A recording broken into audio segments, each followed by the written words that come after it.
कळंब येथे महाराजस्व समाधान शिबिर, 3704 नागरिकांना दाखल्यांचे वाटप।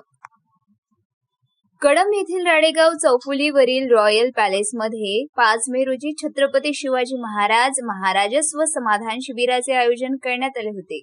या शिबिराच्या माध्यमातून तब्बल 3704 नागरिकांना विविध शासकीय प्रमाणपत्रांचे जागेवरच वाटप करण्यात आले।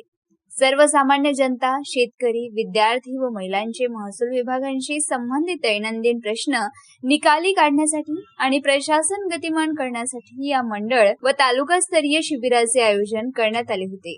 कार्यक्रमाची सुरुवात चिंतामणी मंदिर व इंदिरा चौकी येथून काढण्यात आलेल्या जनजागृती रॅलीने झाली। या कार्यक्रमाच्या अध्यक्षस्थानी कळंब नगरपंचायतच्या नगराध्यक्ष सिद्दीकी मॅडम व उपनगराध्यक्ष आकाश खुटेमाठे होते, तर प्रमुख पाहुणे म्हणून दत्तापूर, वाढवणा खुर्द, मलकापूर व शरद येथील सरपंच उपस्थित होते।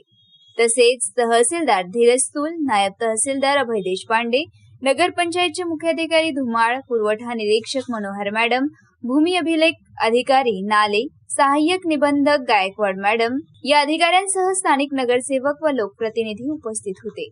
तहसीलदार धीरज स्तूल यांनी कार्यक्रमाची प्रस्तावना मांडली।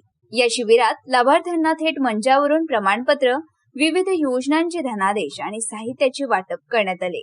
महसूल, आरोग्य, कृषी, शिक्षण, भूमी अभिलेख, समाज कल्याण, महिला व बाल विकास यासह अनेक शासकीय विभागांनी स्टॉल्स लावून नागरिकांना योजनांची माहिती दिली। शिबिरादरम्यान 25 नागरिकांनी रक्तदान केले। जिल्हा परिषद शाळेच्या विद्यार्थ्यांनी स्वच्छतेच्या महत्त्वावर नृत्य सादर केले।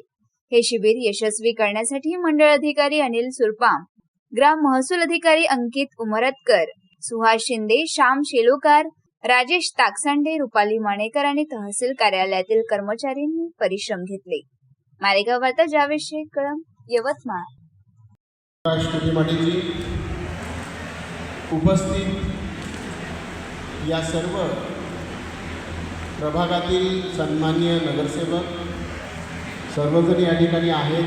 सर्वांचं नाव घेणं शक्य नाही, परंतु या ठिकाणी तुम्हा सर्व नागरिकांचं, सन्माननीय पदाधिकाऱ्यांचे या ठिकाणी स्वागत करतो। या कार्यक्रमाकरिता उपस्थित विविध विभागातील सर्व विभाग प्रमुख, अगदीच बँकमधून आलेले आमचे सर्व अधिकारी, या सर्वांचं या ठिकाणी मी या महाराजस्व अभियानाकरिता स्वागत करतो। मागील साधारणतः 1-2 महिन्यापासून आम्ही हा कार्यक्रम राबवतो आहे आणि प्रत्येक ठिकाणी, प्रत्येक मंडळामध्ये हा कार्यक्रम व्हावा असे शासन